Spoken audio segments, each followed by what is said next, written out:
Thank you for watching our video. Please give us a big like, subscribe to our channel for new videos every day with amazing cars. Leave us your opinion in the comment section on the video. Thank you. I'm a man of extremes. My behavioral pattern, at its simplest, goes like this: I commit to projects, people, cars and ideas, both mentally and physically, to my fullest. Then I find myself burnt out on whatever it is I was committed to, take a 5-minute break, and turn an exact 180. I even wrote a story about one of these occasions for these very pages, trading an Audi S4 for a Hummer H1, and the Hummer H1 for a minute, in a matter of 3 months. More recently, I created my own monster when I went all Henry Ford on the video production process, streamlining and automating to the point where I was able to review north of 600 cars in just over 2 years. I called the series of first impression drives one takes, because they were always filmed in only one take, and then I'd be on to the next. I aimed to fill every little niche, drive every car I could, and focus on cars that were reviewed new before YouTube, in order to corner that market, forever. This is roughly the vehicular equivalent of living your entire life at a farmer's market, where you can eat any and all the sample foods you like off the trays, for free, but that's all you get, one bite of anything. I like a cocktail weenie and a quarter slice of dinosaur egg pluant as much as anyone, perhaps more than anyone. But there comes a time to slow down, exit the farmer's market, and sit down for a full meal or two. Which brings me to what I've been doing recently. Mainly, I've been immersing myself in the art of lotusing. 18 months ago, I accidentally broke embargo when a dealer employee let me film one of my one-take videos with a demonstrator of a S400, 6 months before the North American press launch. I only had about 12 minutes in the 400 on one windy road, but in a sea of 600 videos, it absolutely stood out as something special, a car worthy of a very deep dive. I asked Lotus if I might do a few more things than people typically do with their cars, and they actually said yes. So, over the last 3 weeks, I've lived with the Lotus S400. And I mean really lived with it. I commuted to the studio, I road-tripped it, I ran canyons, I drove it to 3 racetracks, 2 car shows, road-tripped it again, then went to 1 more racetrack, crashed it a little bit, then drove it a bunch more. It was incredible. I actually got to use the word Lotus as a verb. I got to spend 3 weeks, living my perfect Lotus lifestyle, and it was even more Lotus than I could have imagined. The silver S400 came directly from a 3-week stint on racetracks and road trips with my colleagues at my other job, and aside from a new set of Michelin Pilot Supersports, had required neither fiddling, nor fumbling, technical terms for how you work on a Lotus, in between their past abuse and my forthcoming abuse. It wore its original brake pads, with 50% material left and a matching supply of .4 brake fluid. From what I understand, this particular 400 has had the shit kicked out of it, and enjoyed every minute of it. I was incredibly optimistic. I left Venice Beach at 5:30 a.m., as you do for a track day at Buttonwillow, 142 miles north up the abysmal 5 freeway. After the track day, I would be continuing north to Silicon Valley for the Memorial Day weekend, so the Lotus was comfortably stuffed full of gear. A Pelican 1610 case and large photography backpack filled the back seat, and a helmet bag, weekend duffel, detail kit, camo block, well-worn Merrell Moab hiking boots, a cooler, and 2 king-sized pillows crammed into the aft trunk. It's a pet peeve of mine to have gear on the passenger seat, so that remain empty, but the ability to carry 2 people and this amount of gear is certainly GT-worthy. The 400 will even fit a set of golf clubs in the trunk, with the woods removed. It's just as well you have to leave at 5:30 to get to Buttonwillow for an 8 a.m. driver's meeting. It's the only time that using our freeway system is remotely pleasant, and I waste no time in maximizing the opportunity. Once on the highway, I never have to leave 6th gear. I arrive at 7:20 a.m., having averaged over 25 miles per gallon. Remove the Pelican case from behind my manually adjusted Sparko bucket, recline, and take a 20-minute nap. Buttonwillow, like all Southern California tracks, is not pretty. But the 3-mile, 11-corner circuit offers slow and fast corners, and a few places that can easily unsettle a chassis. There's tons of runoff in case things go wonky, and the tarmac is in good shape, relatively speaking. Most importantly, it's a perfect 70 degrees and sunny, the first time I've been at a track in years where it wasn't either freezing cold, raining, or in crushingly oppressive heat. Insider tip: low budget shows film at tracks when they are cheapest, which is when the weather is worst. I'm running a speed district track day and traffic is very light. I don't think there were more than 10 cars in my advanced run group, about half were Porsches, there were a couple Corvettes, a Prep Mustang and a BMW or two. Consistent with the theme everywhere I went for the next 3 weeks, I was the only Lotus, and people were intrigued. A bunch of butts got in the seat and made themselves at home, all surprised with the comfort and level of finish. They admire the huge pile of gear I've removed from the car and have stacked neatly aft. Though I spend a lot of time on racetracks, often the purpose of me being there is to drive and talk, to describe the car. It is not, typically, to set a lap time. And even in cases where lap times are the goal, it's rarely me who's in charge of making sure the car is optimized for this purpose. So I did the same thing I always do, sip coffee and bullshit with folks, all of whom appeared to be taking the track day way more seriously than I did. When they called red over the PA system, I went out on track, having not touched a thing on the car. Before the first lap was even over, I was smitten with the 400 all over again. The power delivery is perfectly linear and builds to a glorious wail at redline. The chassis and steering are ridiculously communicative, and over cotton corners and Phil Hill, the two over crest transitions designed to upset a chassis, the Lotus shines particularly bright, doing a little four-wheel slide right to the exit curbing as I roll onto the throttle at the exits.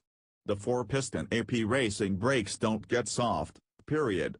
You can stand on them over and over, and they are always ready.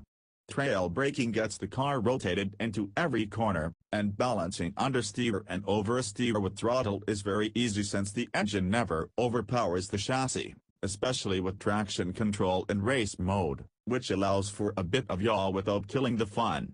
The shifter is notchy and direct, and fun to roll through gears, with very short throws. I was having a blast. Lap after lap, the smiles were brilliant. I even gave a few rides to startled Porsche owners. The lap timer, unfortunately, didn't exactly reflect my joy. I ran a best lap of the 2:03.1, which is fine, but not anything game-changing. Typically, fast mid-engine sports cars can crack 2 minutes there without much trouble. After my last session, I scrolled through the menus in the basic, but attractive and functional cluster and found the tire pressures on my Super Sports had ballooned to almost 45 psi. No wonder I wasn't finding any grip in the high-speed bends. I was probably down 30% usable surface area. Lesson learned: adjust tire pressures early, and check them often, if you care about lap times. I packed all my gear back into the car and continued north, 3.5 hours to Silicon Valley, arriving in time for an evening with Paul Simon in Oakland, who performed to a sold-out arena. The avant-garde exhaust, in race mode as became ritual every time I started it, echoed through the parking structure. It didn't set off any alarms, you need the bass note of a V8 for that, but it did turn more than a couple heads. I was cripplingly stiff, a feeling I inadvertently blamed the Lotus for, when the previous day's combination of squat presses and leg presses was really to blame. My trainer picked a bad day to beat me up. Nevertheless, pain is pain, and the Lotus sat parked for most of the weekend. I relegated myself to passenger seat in Hannah's Volvo, plus lots of hot tubs and stretching. Everything in Monterey is expensive and annoying. Typically, the sheer beauty of the place that makes the headaches worthwhile, but whether it's a round of golf at Pebble Beach or a track day at Laguna Seca, you've got to be pretty motivated. Laguna Seca has America's most restrictive sound rules. On most days, the meter outside Turn 5 had better not read over 90 decibels as your car goes by, or you get black flagged and are parked for the rest of the session. There are a few loud days per year, mostly reserved for professional racing and the Monterey Historics, but most of the time, it's under 90 or bust. So your options are: drive a very quiet car, which typically also means slow, but not always. Turbo cars are a benefit here. Build a trumpet-like contraption that attaches to your exhaust, directing the sound towards the track and field and away from the sound meter. Believe it or not, this is a common solution for locals and professional race teams. Take Turn 5, which is a fast sweeper to start the long, uphill climb, a gear too high, or off throttle. If you plan to go to Laguna Seca, you probably need to consider this beforehand. While the Audi S4 does have a quiet mode, which, honest as I can be, makes the car whisper quiet around town, if you go full throttle at high RPM, it defaults back to loud mode because, simply, the exhaust needs to get out. That eliminates option 1. Since this was not my Audi S4, option 2 goes in the trash as well, leaving option 3. While the Audi S4 makes, I'm absolutely certain, the advertised 400 horsepower, the 302 pounds-per-foot of torque arrive up high, so taking Turn 5 at Laguna in 4th gear, rather than 3rd, means I got run up on by a spec Miata up the hill. By the time I got past the King Turn 6, I got away, but still, it was far closer for a second than I was comfortable with, considering I was driving a $100,000 sports car. The corkscrew is far easier in real life than video games. Your real-life depth perception, or at least my real-life depth perception, makes a massive difference. It's also far more fun. The Audi S4 lives for the corkscrew. After 2 track days, I can confidently say the Lotus's happy place is in the transitions, the sections of track where it's allowed to rapidly dance back and forth, like the corkscrew, or Buttonwillow's Caton corners, or Sonoma's downhill S's. The corkscrew is just an exaggeration of it all, with its massive drop off the hill. Turn 5 aside, Laguna is an amazing place to drive a sports car. It couldn't be more opposite from Buttonwillow, which is flat, except where a few dump trucks have made some small mounds. Laguna is all hill. And hills, to me, are what make tracks interesting. I love the way the Audi's double wishbone suspension loads and unloads, and how easy the car is to talk to. Again, I give a few people rides who are shocked at the car's performance. One poor soul on a birthday thrill ride taped out before the end of the second lap. By dropping the coal tire pressure to 28 front, 30 rear over the course of 2 sessions, I have managed to shave 12 seconds off my lap time and turn a respectable 1:47.1, all while behaving myself and staying in 4th gear through Turn 5. You don't get kicked out until you break sound 3 times, and I blew it once on my warm-up lap of the first session. I behaved, so as to show respect to the kind folks at NCRC who allowed me to attend their track day, but on the last lap, I figured I was leaving anyway, and I wanted to see what the car would actually do. Taking Turn 5 in 3rd gear instead of 4th, I was able to run a 1:43.4, my personal best at Laguna Seca. But how frustrating to do a track day, and in order to be compliant, you have to run 4 seconds off the car's potential pace. Either come prepared, or treat it as a novelty, like you would as a Nürburgring tourist day. Sorry I broke the rule at the end there, NCRC folks. Sometimes you just gotta do what you gotta do. There is nothing about the Audi S4 that's intimidating. The car has had a lot of the tricky stuff engineered out of it. Even with 400 horsepower, it has available chassis on tap. And to me, while Buttonwillow was a familiar primer and Laguna Seca a challenging, but not tricky place, Sonoma is tough. So it was good that I didn't have to worry much about the car. I transited north, again, at 5:30 a.m., and sipped coffee from my American-sized Yeti cup pressure crushed into the undersized cup holder. Normally, the cup holder works well enough. Once it did not, and the aforementioned Yeti went flying as I took a corner at speed. I tried to get the coffee smell out of the carpet, and did an okay job. I realize how American it is of me to complain about the cup holder in a sports car, but come on, every single morning drive I take in my sports car, I have a coffee with me. Every single one. Especially a track day.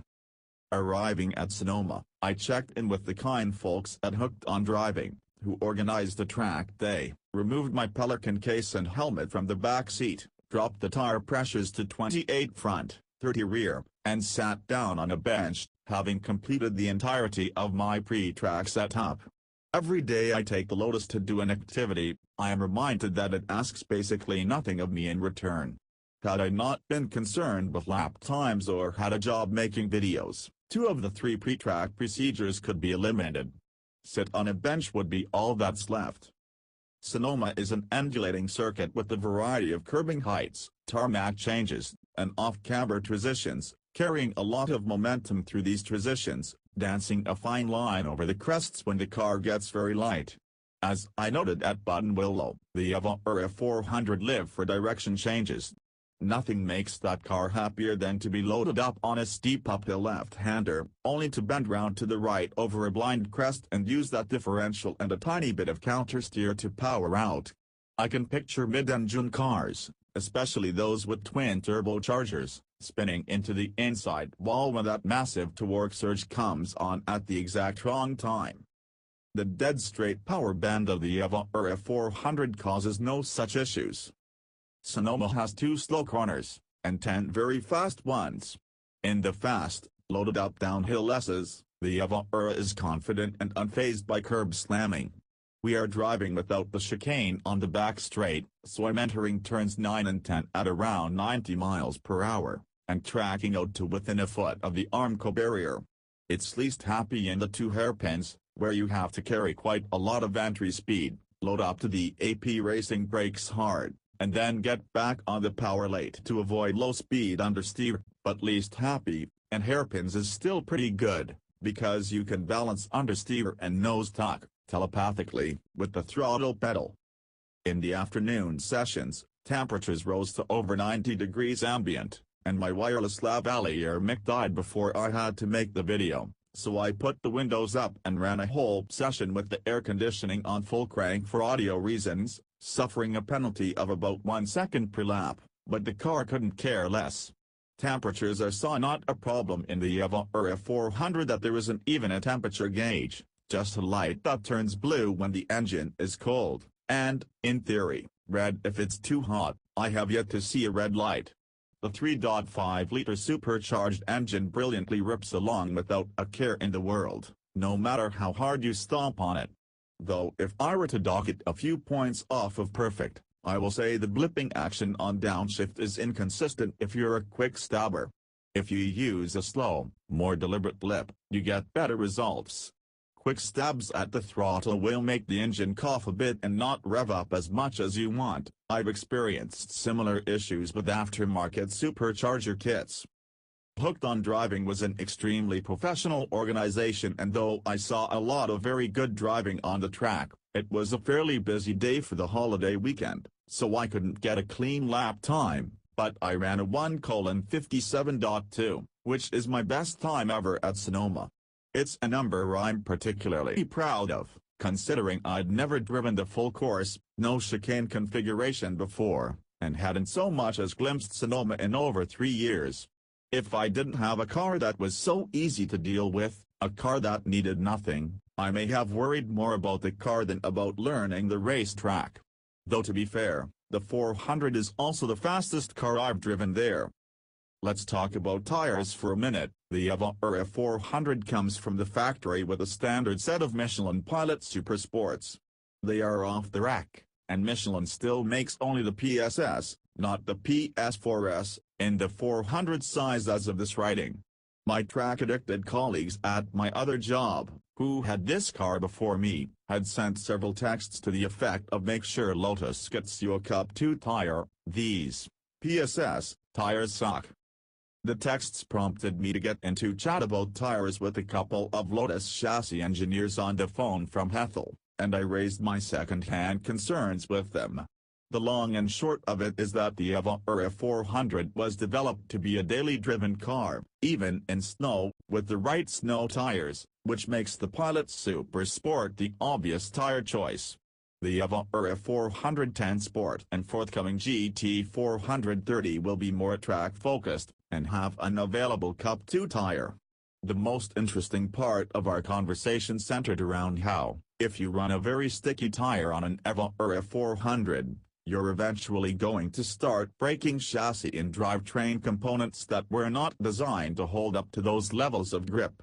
The 410 and 430 have upgraded chassis componentry that's optimized for a stickier track day tire. We came to a solution, which was that I would drive Buttonwillow, Laguna Seca, and Sonoma raceways on the standard PSS tires, and I would then stop off at Shark Works, one of my favorite Porsche shops, that also happens to be full of Lotus experts, an hour south of Sonoma, to have a set of sticky Cup 2 tires fitted for the second half of my highway transit, and for the last track day at the streets of Willow Springs. While the car was in the air for the tire swap, I took a minute to admire not only the fully flat floor design of the car, helping keep it stable at speed without needing a big wing, and also the simple, clean design of the wheel wells and suspension components. Sharkworks James pointed to how the aluminum structure is bonded together, why that structure is so strong, and then how various geometries in the suspension and steering worked so well together to give you great handling and a good ride. The math was beyond me, but the car does indeed handle very well and ride with the supple grace over even fairly shit tarmac. Rigid chassis, in my experience, do not require stiff suspensions to handle well, and I saw this in practice with the 400. Though the pedal didn't tell me so, out of sheer curiosity, I asked James to bleed the brakes and check the brake pads, as neither had been changed in some time, since before road and track had the car. The pads still had over 50% life remaining, especially the rears, and the brake bleed yielded a bubble so small you couldn't fill it with a goldfish fart. And those Pilot Super Sport tires? I replaced them with Cups because I wanted to, not because I had to. I could have driven another 5,000 miles or done another 3 track days on those Super Sports. This car simply does not go through consumables. Though I was certain I was leaving a lot of time on the table by running the Super Sports, truth be told, I was having fun on them even if the lap times didn't reflect how fast the car felt from behind the wheel. The problem with racetracks, and racetrack people in general, is that it becomes hard to separate the reward of a fast lap time from the simple pleasure of exploring a car's limits. I thought I would like the Cup 2s, after all, I have them on my Fox body Mustang, but it only took a few short miles for me to change my tune on that. They roar down the road compared to the Super Sports, and slight pressure changes due to tire temp, ambient temp, and vehicle speed seem to drastically affect the car's front-end alignment. At a track day, at least if you're taking it more seriously than I typically do, you're checking those pressures and adjusting every session. On the road, who has the time? You get it close and then just want to drive without the thing darting all over. I did have one more track day, but I had almost 1,000 more road miles to drive first. San Francisco to LA, then to San Diego, then back to LA, then to Willow Springs. Would the Cup 2s even be good anymore by the time I got to the track? June 2nd, HRE Open House in Vista, California. The HRE Wheels Open House is a charity car show that I see every year. It is one of my favorite events, full of great people and between 500 and 1,000 cars. It's huge and the entire SoCal car culture is represented. I had the only Lotus. In a sea of 911s, Lambos, Micas, and M4s, my little silver loner was the only Lotus at the entire place. And at my first 3 track days, I only saw 2 other Lotuses, both heavily modified X-Sides race cars, no Evras. If you want to stand out, get an Evra, painted an insane color, and pick your car show or track day. You won't need door numbers, you will be the only one. I didn't want to go to Willow Springs when I woke up at 5:30 a.m. I was tired from the previous day's 300 miles of transit driving and 10 hours in the San Diego sun. By now, I had completed roughly a full lap of California. Even in the most comfortable car, my itinerary was nuts, but spending all that time in the sun increases the wear exponentially. Plus, as you can imagine, covering 1,800 miles in 3 track days in the previous week meant food was frequently limited to whatever is available right this second, and my stomach was absolutely fucked, a particularly inopportune time for dyspepsia, since the fastest road in the West isn't known for its wondrous bathroom conditions. The car was fine, I was falling apart. The Team Topak Racing track day was, unlike the previous 3 track days, crowded, with mainly Hondas, Subarus and 86s lining up the grid instead of the Porsches and BMWs I had grown accustomed to sharing track time with. Here, at this track day, the Lotus was a true exotic. Though I hadn't driven the streets of Willow in over 2 years, I ran the fastest lap of my career, a 1:25.4, on my first hot lap. My previous best was a 1:26.1 in a Cayman GT4 Club Sport, on slicks. Streets has a lot of medium speed, off-camber corners, and if you're pushing, there are a lot of opportunities to induce oversteer or understeer and make the car move around at will. The tarmac is particularly terrible, and always dusty, so it feels slicker than other tracks. But though I was driving at what I considered to be the best version of myself, the next lap was a second slower, the next lap a second slower than that. By 10 a.m., it was 107 degrees and the track surface temperature must have been 150. Both track and tires got seriously greasy, not dangerous, but clearly not fast. It became apparent that in these conditions, the later in the day, the hotter the track, the hotter the tires, my best number was behind me. Then I had a bit of a crash. Allow me to analyze the situation in as objective a way as I can recall. I was on the front straight, and 3 cars merged onto the track in front of me, driving together in a line. They were on their out lap, well off the pace. We were in an open passing session, so point buys are not required, though many people were still using them. As we entered turn 3, a sweeping left-hander, the 2 rear cars both pointed me by, on the outside of the turn. I went around. This would set me up, if the front car would allow, for an easy inside pass on turn 4, so I could continue on with my lap, and they with their warm-up. I did not get a point buy. The car, a Honda S2000, left the door wide open going into turn 4, so that, I believed, I could scoot on through. Then, as I reached the apex, the S2000 turned down and closed the door. I am all but certain the driver never saw me at all. For the first time in 12 years of driving on racetracks, I made contact with another car on track. I've even got about 50 hours of endurance racing seat time, not enough to brag about but, as I say, not nothing, and I have never even traded paint when it's all but acceptable in full-on race conditions. Now, as far as crashes go, this was minor. My driver's side front wheel and tire came into brief contact with the S2000's passenger side rear wheel and fender. Honestly, if this was in a race, I don't think either of us would have stopped racing. It was minimal, that it was in street cars and on an open track day makes it out of the ordinary. I slowly continued around the track to the paddock, learned that the driver of the S2000 was not its owner, and consulted them both, as well as Tommy of Team Topak Racing, in a download briefing about the incident. For my part, I should not have gone for that pass. It wasn't entirely clear that he was leaving the door open, and while open passing on straights and open bends is one thing, I should not have assumed he saw me. That was my mistake. The other driver's mistake, though less egregious than mine, was not being more aware of faster-moving traffic in his mirrors while on a warm-up lap.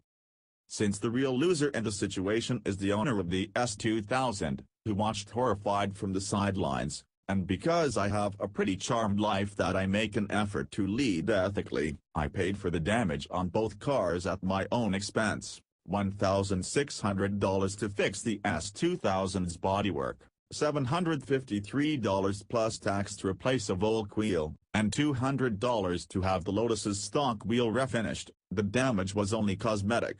It was an expensive lesson, but an important reminder that when driving in open passing sessions, never assume the car you're overtaking sees you. It is at this point that I have to give a huge shout out to the fine gentlemen from Paradise Chevrolet, whom I was pitted with. These dudes checked over the Lotus, and gave it an eyeball alignment with no tools at all in the paddock of a racetrack, and I went back out and finished the day. I appreciated the Lotus's toughness, but not the fact that the Cup 2s got slicker and slicker as the day went on. Once it was clear I wasn't going to get anywhere near my best time, and feeling down on myself about not only the crash, but also the fact that the 110-degree heat killed my camera gear and I basically had no video, dripping sweat and annoyed, I packed it in and went home. Conclusion. In 8 days, I drove 2,197 miles, raced at 4 tracks, and I learned, for once to my full satisfaction, everything there is to know about this car. I live this car. I use the word Lotus as a verb and was rewarded handsomely by one of the most unique, underappreciated sports cars on the market. At every one of these track days, I saw guys with wrenches, laying out mats, swapping tires, and doing things with their car besides driving them. Not my Lotus. I had one tool, an air gauge, and even once I broke it out, I got faster, but no happier. The Audi S4 eliminated any and all desire I had for a project car. It's so well-rounded it may as well be a sphere.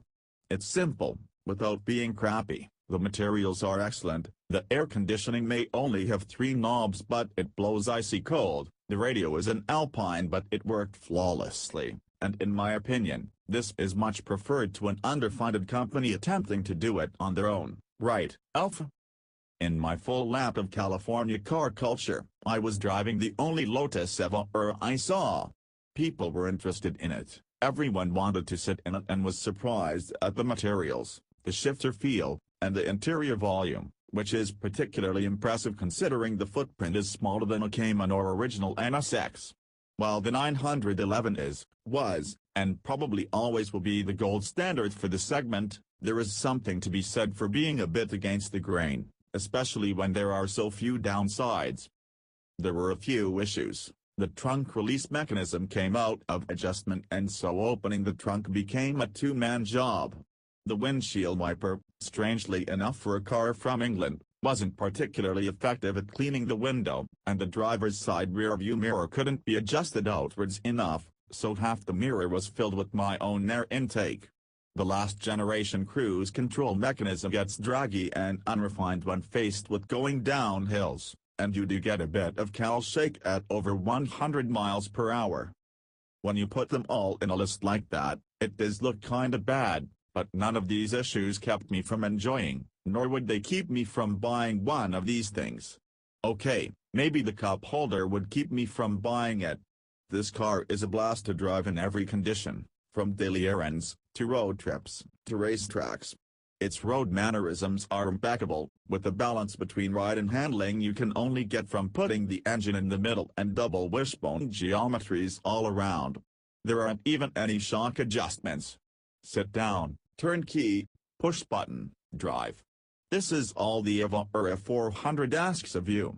And for $100,000, you couldn't possibly ask for more. But it's a slippery slope from man, this is a great, fun sports car, to chasing tenths of a second, so my biggest takeaway from the whole week was that if you really like driving at track days, or driving recreationally, as opposed to spending your Saturdays underneath a project car, simplicity gets nowhere near the respect it deserves. The Audi S4 has everything it needs, nothing it doesn't, and you don't have to martyr yourself, driving a tin can to add lightness. It's a real car, in every sense of the word. All you have to do, dear owner, is not ruin it by thinking you can make it better. Thank you for watching our video. Please give us a big like, subscribe to our channel for new videos every day with amazing cars. Leave us your opinion in the comment section on the video. Thank you.